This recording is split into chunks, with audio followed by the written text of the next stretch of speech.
Practice daughter episode number 2। तो episode 2 की starting में हम देखते हैं कि यहाँ पे दोनों लड़कियां बेहोश होती हैं। लिटिल बिन और मिस मई ये दोनों लोग बेहोश होती हैं और यहाँ पे वो मोती चमक रहा होता है।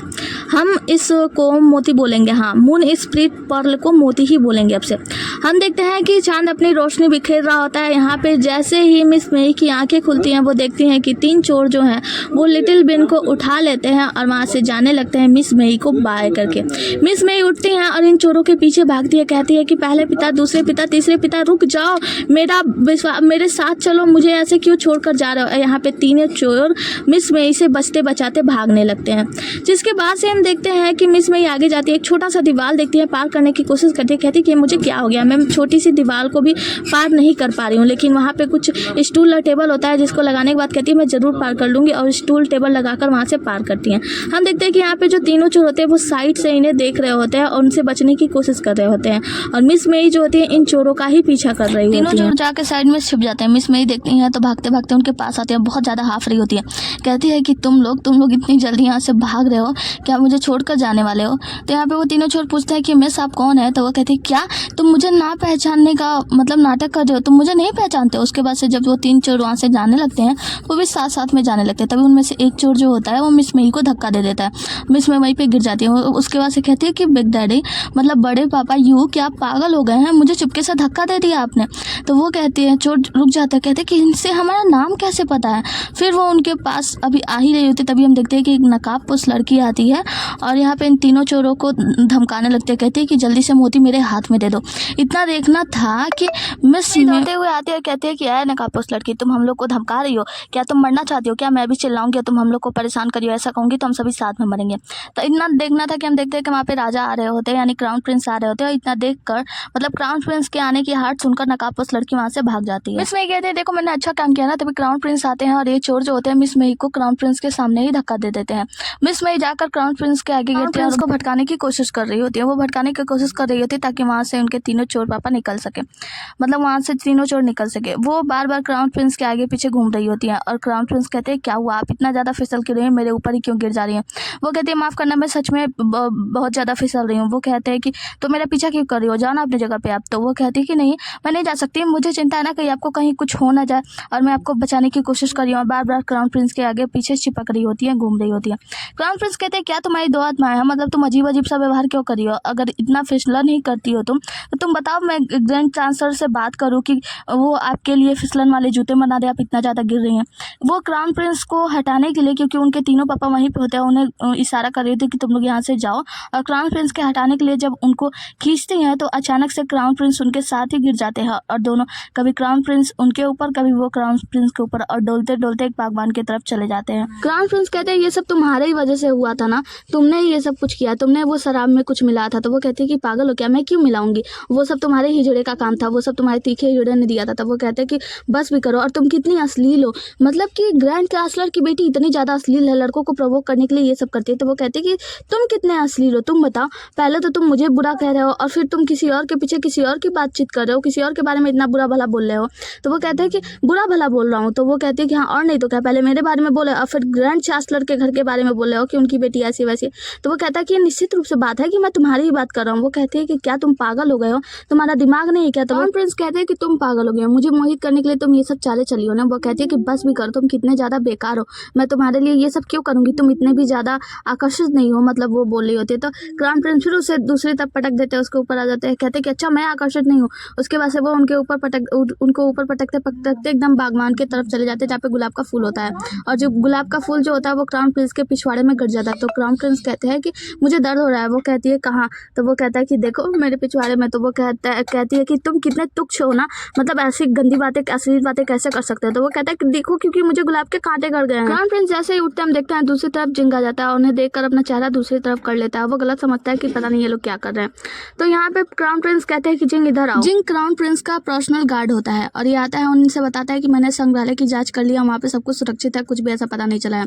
अभी लोग बातें कर रहे होते हैं तभी हम देखते हैं कि इनके ऊपर तीर की एक वर्षा होती है, मतलब एक तीर आती है जिससे जिंग इन लोगों को बचा लेता है और कहता है कि आप लोग यहाँ से जाइए, और जिंग उस नकाबपोश लड़की का पीछा करने लगता है। जिसके बाद यहाँ से क्राउन प्रिंस भी चले जाते हैं और यहाँ पे मिस मई भी भागने लगती है। मिस मई भागते भागते देखती है कि उन्होंने मतलब क्राउन प्रिंस का ताबीज चुरा लिया होता है और वो भागती है, कहती है अब तो ये मेरा हुआ। तभी हम देखते हैं कि मिस मई की जो गार्ड्स होते हैं और मिस मई की जो नौकरानी होती है मिस मई के पीछे भागती है। कहती है कि महारानी राजकुमारी रुक जाओ, आप कहाँ जा रही हो, और वो भाग रही होती है। कहती है कि मेरा पीछा मत करो वरना मैं तुम सबको जान से मार डालूंगी। ये जो नौकरानी होती है वो रोकती नहीं है और मिस मई के पीछे पीछे मिस मई के पास चली जाती है, उन्हें पकड़ लेती है। जिसके बाद से गार्ड्स भी उन्हीं के पास आते हैं तो मिस मई कहती है कि तुम लोग दूर हो जाओ वरना मैं इसे मार डालूंगी। अपने नौकरानी के गले पे तलवार रख लेती हैं, चाकू रख लेती हैं। जिसके बाद से ये जो गार्ड्स होते हैं वो कहते हैं नहीं, आप उन्हें मत मारना, हम आपको कुछ भी नहीं करेंगे। तभी पीछे से 2 गार्ड्स आते हैं और मिस मई के सर पे मारकर बेहोश कर देते हैं। दूसरी तरफ हम जिंग को देखते हैं जो कि उस अपराधी को पकड़ने की कोशिश कर रहा था पर उसे कुछ नहीं मिलता। उसके बाद से हमें एक फ्लैशबैक दिखाया जाता है जहाँ पे हम देखते हैं कि ये तीनों चोर जो है एक बड़ा सा बक्सा चोरी करके लाए होते हैं, लेकिन सोचते हैं कि हम लोग बहुत ज़्यादा अमीर हो जाएंगे। जैसे बक्से को खोलते हैं उसमें एक छोटी सी बच्ची होती है। इन तीनों चोरों में से एक चोर कहता है कि हम इसे दूध कैसे पिला पाएंगे, हम एक काम करते हैं इसे वहीं ले जाकर छोड़ आते हैं जहाँ से हम लोग इसे लेकर आए हैं। लेकिन दूसरा वाला चोर उसे मना रहा होता है, कहता है कि नहीं, एक काम करते हैं ना, हम इसे अपने पास ही रख लेते हैं, देखो ये कितनी ज़्यादा प्यारी है ना। वो लोग जैसे ही ले जाने के लिए कहते हैं वो लड़की मतलब छोटी बच्ची रोने लगती है और फिर ये लोग अपने पास रख लेते हैं। कहते हैं कि हाँ, हम सब मिलकर इसे पालेंगे और मैं अपने खाने का हिस्सा दे दूंगा। इसके बाद से तीनों कहते हैं कि मैं भी दूंगा। तीनों लोग उसे प्यार करने लगते हैं, कहते हैं कि इसे हम अपने पास रखेंगे, इसका नाम क्या रखें। तो ये लोग सोच समझ कर उसका नाम रखते हैं डोजी। पहले तो बहुत अजीब अजीब सा नाम रखते हैं, फिर कहता है कि हम इस छोटी बच्ची का नाम डोजी रखेंगे। और हमें पता चलता है कि शायद यही छोटी बच्ची जो है वो लिटिल बिन है, जो कि 17 साल पहले इन्हें मिली थी। यहाँ से कट होता आगे हम देखते हैं कि यहाँ पे लिटिल बिन की आँख खुलती है। लिटिल बिन जैसे ही सो के उठती है, मतलब वो नींद में ही होती है, बड़बड़ा रही होती है कि क्या तुम लोगों की तैयारी हो चुकी है, मैं महल में भी जाना है और ये वो मतलब बातें कर रही होती है। तो ये तीनों चोर मतलब उसे देख रहे होते बड़ी ध्यान से कि क्या बड़बड़ा रही है, क्या बकवास करिए। लिटिल बिन जैसे ही सो के उठती है वो कहती है कि तुम तीनों कौन हो। तो वो कहते हैं कि पागल हो गई हो क्या, मैं तुम्हारा पापा हूँ, क्या तुम्हें बुखार है। जैसे उसे टच करने जाते हैं लिटिल बिन दूर हो जाती है, कहती है कि पागल हो क्या, मुझे मत छुओ, मतलब अगर तुम लोगों ने मुझे छूने की कोशिश की तो मैं महाराज से कहकर तुम्हें जेल में डलवा दूंगी। उसके बाद से वो लोग कहते हैं कि इसकी उंगलियां चटकानी पड़ेगी, शायद इसके दिमाग में कोई चोट तो नहीं लग गई है। वो कहती है कि नहीं, मेरी उंगलियों को मत छुओ, मुझे अभी भी खेलना है वगैरह वगैरह। मतलब बहुत ज़्यादा अजीब एक्ट कर रही होती है, क्योंकि असल में तो लिटिल बिन होती ही नहीं है, बल्कि ये तो मिस मई होती है, यानी राजकुमारी होती है। इसकी आत्मा तो कल रात ही बदल गई होती है। तीनों चोर कहते हैं कि ऐसा लगता है कि कल रात की वजह से इसका दिमाग खसक गया है, मतलब इसके मस्तिष्क में चोट लग गई है, हमें जांच कराना होगा। दूसरे सीन में हम देखते हैं कि मिस मई सोकर उठती है तो वो देखती है कि ये कौन सी अजीब सी जगह है, ये किसके जूते हैं, और फिर वो उस ताबीज को उठा लेती है जो कि उन्होंने महाराज से चोरी की थी। उसके बाद से वो कहती है कि ये कैसी अजीब जगह पे मैं आ गई हूँ, किसके जूते हैं ये सब। जैसे ही बाहर निकलती है, दरवाजा खोलती है तो वहाँ पे उनकी नौकरानी खड़ी होती है। वो कहती है कि ये लोग यहाँ पे क्या कर रही हैं। फिर दोबारा खोलती है तो वो नौकरानियाँ जो होती हैं वो पंखुड़ियाँ बिखेरने लगती हैं, उछालने लगते हैं। वो कहती है ये सब क्या कर रही हो तुम लोग।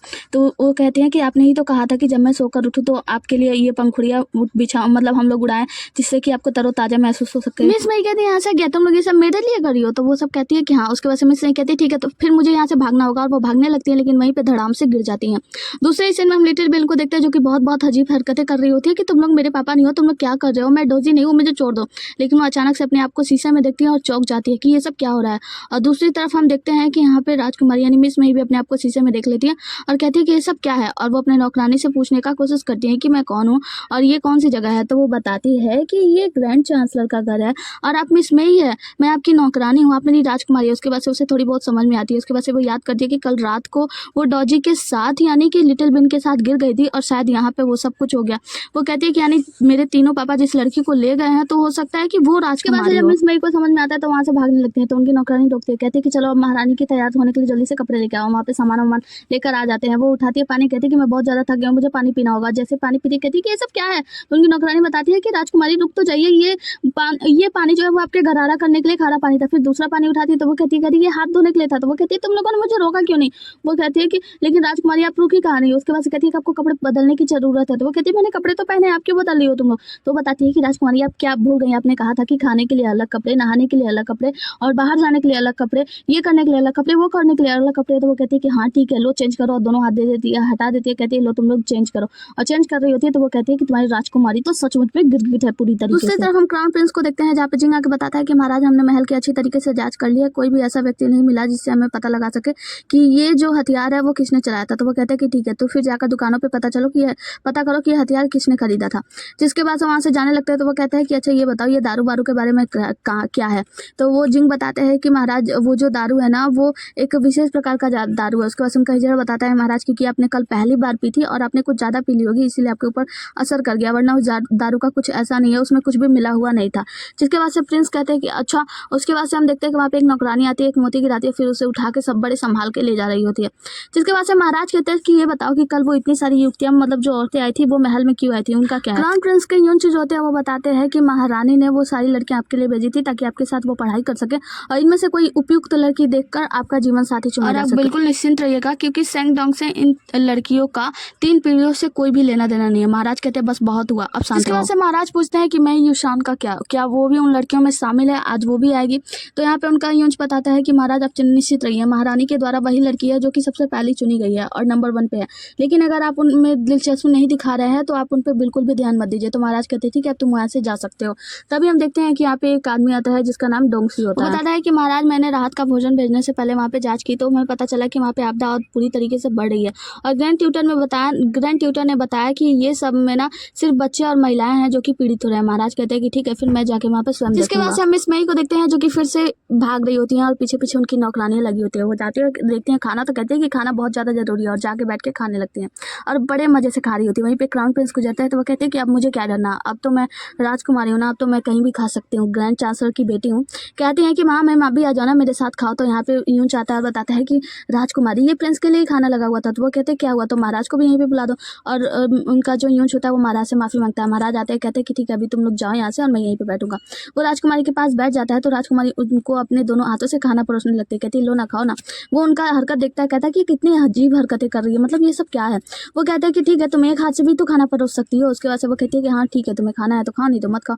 और फिर अपने हाथों से खाने लगती है। कहती है कि इसका नाम बहुत ही अजीब है, इसका नाम गंगोट किसने रखा, तो झंझोंक होना चाहिए, मतलब बहुत अजीब अजीब सा मन में बातें बना रही होती है। यहाँ पे क्राउन प्रिंस कहते हैं कि वैसे मैंने सुना कि कल रात तुमने अपनी ही नौकरानी को बंधक बना लिया था। तो वो डरने लगती है, मतलब अजीब सी हरकतें करने लगती है। तो राजकुमार कहते हैं इसमें डरने वाली क्या बात है, मैंने तो बस एक साधारण सा सवाल पूछा था। खड़ी हो जाती है, कहती है कि ये सब उन्हीं लोगों की गलती है, वो लोग मुझे घर जाने से रोक रहे थे तो मैं क्या ही करती। वैसे भी कल रात गलियारे में मैं डर गई थी। उसके बाद से राजकुमार जो होता है वो कल का याद करते हैं कि कैसे राजकुमार यानी मिस मई राजकुमार यानी क्राउन प्रिंस के ऊपर ही थी और वो कभी ऊपर कभी वो नीचे, मतलब वो जब घटना याद करते हैं तो तुरंत खड़े हो जाते हैं। कहते हैं कि कल रात के बारे में अगर तुमने बात की ना तो मैं तुम्हें जिंदा नहीं छोड़ूंगा। मिस मई मन में सोचती है कि इतना अजीब व्यवहार करने की क्या जरूरत थी। उसके बाद से कहती है कि मैं तो इस बारे में बात कर रही थी कि कल रात जो मैंने चाकू देखा उससे मैं डर गई थी। तो प्रिंस कहते हैं अच्छा, मुझे लगा किसी और बारे में बात करी थी। तो वो याद करती है, उससे कहती है कि वैसे मुझे ये भी याद है कि कल रात कैसे तुम्हारे पिछवाड़े में तुम्हारे तशरीफ में जो कांटे गड़ गए थे, लेकिन चिंता मत करो मैं इसके बारे में किसी को नहीं बताऊंगी। तो यहाँ पे प्रिंस फिर से नाराज हो जाते हैं, कहते हैं कि तुम बातें करना बंद करो, अगर ऐसी अजीब बातें करोगी तो मैं तुम्हें नहीं छोड़ूंगा। तो यहाँ पे वो कहती है कि इतना ज्यादा अजीब व्यवहार करने की क्या जरूरत है। और वो अचानक से अपना चेहरा बनाने लगती हैं और प्रिंस के आंखों में देखती हैं, उनका व्यवहार ठीक करती है। जिसके बाद से कहती है अपना चेहरा ठीक करो और गुस्से में अच्छे नहीं लगते। वैसे भी मेरे पिता कहते हैं कि जब लड़के बहुत मतलब कोई भी बहुत ज्यादा गुस्सा करता है तो उसका सौभाग्य चला जाता है, इसीलिए खुश रहा करो, अच्छे दिखते हो। और इतना कह के कहती मेरा पेट भर गया, मैं यहाँ से जा रही हूँ। और वहाँ से दौड़ते हुए भागने लगती हैं, उनके पीछे उनकी नौकरानी चले जाती हैं। यहाँ पे हम देखते हैं कि क्राउन प्रिंस बहुत ही ज्यादा गुस्सा होता है, कहते हैं कि मिस मई मैं तुम्हें नहीं छोड़ूंगा। इसके बाद से क्राउन प्रिंस बैठ के दारू पीने लगते हैं। और दूसरे सीन में हम देखते हैं कि मिस मई जो होता है वो मार्केट में भाग रही होती है, उनके पीछे उनकी नौकरानी होती है। कहते हैं कि राजकुमारी अब कहाँ जाने की कोशिश करिए। वो कहते हैं कि बस मुझे छोड़ दो, मुझे बहुत जरूरी काम है, वैसे भी मुझे तुम्हारी महारानी को भी ढूंढना। और वहाँ से भाग रही होती है। वो दिखाती है कि आपके लिए गाड़ी है ना, आपको जहाँ चलना है मैं वहाँ ले चलूंगी। तो वो गाड़ी देखकर सोचने लगती है, यानी कि इमेजिन करने लगती है कि कैसे मैं गाड़ी में रहूंगी, आराम से फल खाते खाते जाऊंगी और बहुत ज्यादा मस्ती करूंगी, मतलब मस्त लगेगा। उसके बाद से वो जाके खुशी के मारे उस गाड़ी में बैठ जाती है। जिसके बाद से जब वहाँ पे नौकर लेकर जा रहे होते हैं तो उसे बहुत ही ज्यादा उलझन महसूस होती है, क्योंकि वो लोग बहुत तेजी से चल रहे होते हैं और बहुत ज्यादा उबड़ खाबड़ जगह होता है, जिसकी वजह से उन्हें वहीं पे उल्टी आने लगती है। नौकरानी आती है, कहती है कि राजकुमारी आप ठीक तो है ना। तो वो कहती है कि हाँ मैं ठीक हूँ। और ये बहुत ही ज्यादा अजीब है यार, मैं ही हूँ ग्रैंड चांसलर की बेटी, लेकिन ये गाड़ी बहुत ज्यादा अजीब है, मैं इसमें नहीं चल सकती, मैं पैदल चलूंगी। और जाती है एक दुकान के सामने और कहती है अपनी नौकरानी को कि तुम अगर यहीं पे खड़ी रहोगी तो मैं जल्दी से इस दुकान से कुछ सामान लेकर आ जाऊंगी, अगर यहाँ मेरा पीछा किया तुमने तो मैं यहाँ से भाग जाऊंगी। नौकरानी कहती है ठीक है राजकुमारी, मैं यहीं पे खड़ी रहूंगी। राजकुमारी अंदर दुकान पे जाती है और दुकान में जाने के बाद धीरे से छिपके से पीछे से अपने वहीं पुराने घर में चली जाती है और अपने पिताजी से कहती है कि आप लोग पीछे हटो, साइड हटो, और उन लोगों को हटाकर अंदर चली जाती है। मिस वही जाती है तो लिटिल बिन से झगड़ा करने लगती है। कहती है कि तुमने बताओ तुमने कौन सा जादू टोना किया जिसके वजह से हमारे शरीर की अदला बदली हो गई, तुम मुझे जल्दी बताओ। लिटिल बिल कहती है कि तुम बताओ तुमने कौन सा जादू किया, मैं तो कोई भी जादू टोना नहीं जानती हूँ। तो यहाँ पे मिस मई बताती है कि मुझे क्या पता, कल रात मैं तो वहाँ पे थी, गार्डन में थी और अचानक से लिटिल बिन कहती है कि हाँ उसी गिरने के बाद हम दोनों की आत्मा की अदला बदली हो गई। जिसके बाद से वो लोग एकदम से चौंक जाती हैं और लिटिल बिल कहती हैं कि इसका मतलब यह है कि वो सब उस मून स्पिरिट पर्ल की वजह से हुआ, उस मोती की वजह से, बताओ वो मोती कहाँ है। तो यहाँ पे जो मिस मई होती है वो कहती है कि मुझे क्या पता, वो मोती तो वहीं पे कहीं गिर गई है, मुझे नहीं मिली। तो उसके बाद से लिटिल बिन कहती है कि लेकिन तभी वहाँ पे उसके तीनों पापा आ जाते हैं, उन लोगों को साइड करते हैं। लिटिल बिन को साइड करके मिस मई से कहते हैं कि तुम कौन हो और तुम हमारा पीछा क्यों कर रहे हो, तुम्हें कैसे पता कि हम लोगों ने वो मोती चुराया, और वो मोती चुराने में हम लोगों ने इतनी ज्यादा मेहनत की थी, हम कि तुम्हें क्यों दे दें। तो यहाँ पे मिस मई मई कहती है कि ओ पापा जी, क्या आप मुझे भूल गए हो? पिताजी, मैं आपकी बेटी हूँ, मैं लिटिल बिन हूँ। और वो अपने उनके बारे में एक-एक करके पोल खोलने लगती है। यहाँ पे उसके छोटे पापा कहते हैं, सबको साइड करके कहते हैं कि महिला, मुझे पता है कि आप मेरा पीछा क्यों कर रही हो। उसके बाद से उसका हाथ पकड़ के कहते हैं कि मेरी पूरी ज़िंदगी अकेले कट गई। अब मैं तुम्हें स्वीकार करता हूँ जब तुम मेरी ज़िंदगी में आना चाहती हो। और उसे लग रहा होता है कि शायद जो मिस मई है वो उसे प्रपोज़ करने वाली हैं। तो इतने में उसके दूसरे पापा जो होते हैं उसे एक लात मार के दूसरी तरफ धक्का दे देते हैं। तो वो कहते हैं कि अरे तुम पागल क्यों बन रहे हो? तुम्हें जलन हो रही है क्या? देखो ये लड़की मुझे पसंद कर रही है, तभी तो इतना दूर से मेरा पीछा करी है। और वैसे भी कल रात जब हम लोग भाग रहे थे तो ये हमारी मदद कर रही थी भागने में, और देखा था ये मुझे देखकर बार-बार मुस्कुरा रही थी, तो यही मतलब है ना। तो यहाँ पे जो मिस मई होती है वो कहती है कि पापा आप पागल हो गए हो क्या? मैं आपकी बेटी हूँ, मैं लिटिल बिन हूँ। और उसके बाद से उन लोगों के बारे में एक-एक करके सारी बातें बताने लगती है जो कि सिर्फ लिटिल बिन को मालूम होता है। वो लोग कहते हैं लेकिन ऐसा कैसे हो सकता है? वो कहती है कि हाँ, हम दोनों की आत्माएँ चेंज हो गई है, मैं उसमें आ गई हूँ और वो मुझ में चली गई है, मुझे नहीं पता। तभी वो चारों तरफ देखते हैं और लिटिल बिन कहती है, मतलब मिस मई कहती है कि वो लड़की कहाँ गई? जैसे वो लोग दूसरी तरफ देखते हैं तो हमें पता चलता है कि वहीं पे नकाबपोश जो लड़की होती है वो आ गई होती है और लिटिल बिन के गले पे चाकू रख देती है। इसी के साथ आज का एपिसोड खत्म होता है। मिलते हैं अगले एपिसोड में, तब तक के लिए बने रहिए हमारे साथ। Tata bye bye, take care. Video थोड़ी गड़बड़ तो है, पर मैं इतना ज़्यादा एफर्ट करी हूँ तो उसके लिए वीडियो को लाइक कर दो, चैनल को सब्सक्राइब कर दो और बेल आइकन दबा दो ताकि आपको जल्दी से नोटिफिकेशन मिल जाए। और हाँ, हो सकता है कि अगले विजेता आप ही हो, तो जल्दी कमेंट करो सभी लोग। और हाँ, मैं पूछना चाहती हूँ, श्याम चौधरी आपने अभी तक कांटेक्ट नहीं किया प्लीज़, या फिर 2 दिन के बाद अगर कोई कांटेक्ट नहीं आएगा तो मैं फिर किसी और को विजेता घोषित कर दूंगी। चलो tata bye bye, take care.